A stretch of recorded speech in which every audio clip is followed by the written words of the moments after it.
Hello friends, என்ன ஒரு episode பார்த்தீங்களா? ரொம்ப சூப்பராக இருந்துச்சு. ஹாப்பி மார்னிங் எல்லாருக்கும். விகாவை தான் எனக்கு ரொம்ப அதிகமாக காட்டியிருந்தாங்க. ரொம்ப சூப்பராக இருந்துச்சு எபிசோடு. ஏன்னா ஒரு நம்ம அன்பை யாருக்கிட்டையும் வெளிக்காட்டும்போது கிஸ்ஸு கொடுக்குறதோ இல்லை ஹக் பண்ணுறதோ, இது வழியாக தான் நம்ம அன்பை வெளிப்படுத்துவோம். ஒரு ஃப்ரெண்டாக இருந்தாலுமே ஒரு கை கொடுக்குறது, ஒரு கட்டி பிடிக்கிறது.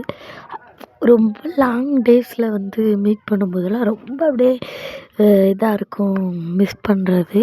அது நம்ம ஹக் கிஸ்ஸில் தான் நம்ம அன்பையே வெளிப்படுத்துவோம். அதே மாதிரி தான் விகாவும் அவங்க அன்பை இப்படி ஒரு சீனு, ஒரு கிஸ்ஸு சீனோ ஹக்கு சீனோ வச்சாலே அப்படியே எங்கே வானத்தில் பறக்கிற மாதிரி தான் ஒரு ஃபீல் ஆகுது எனக்கு.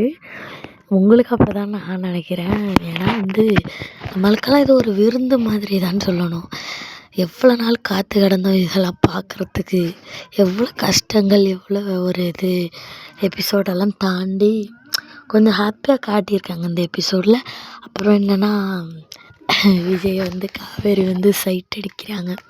லைட்டாக விஜய் கோவப்படுற மாதிரி காட்டுறாங்க. அப்படியே நம்ம மேடம் சைட் அடிக்கிறாங்க, சாரை காட்டுறாங்க. அப்புறம் பசுபதி, அதாவது சித்தப்பா இருக்கார்ல, சித்தப்பா பண்ணுற வேலையாவெல்லாம் காவேரி கண்டுபிடிச்சிட்றாங்க. ஒரு வழியாக கண்டுபிடிச்சி எல்லாம் பண்ணுறாங்கன்னா, எம்ப்ளாயீஸ் கொஞ்சம் இன்க்ரீஸ் பண்ணணும் அப்படின்னு சொல்லிட்டு பேசுகிறாங்க.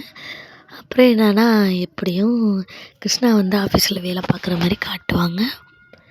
நிச்சயமாக அப்படி காட்டுவாங்கன்னு கண்டிப்பாக நான் நினைக்கிறேன். நீங்கள் என்ன நினைக்கிறீங்கன்னு கமெண்ட் பண்ணுங்கள்.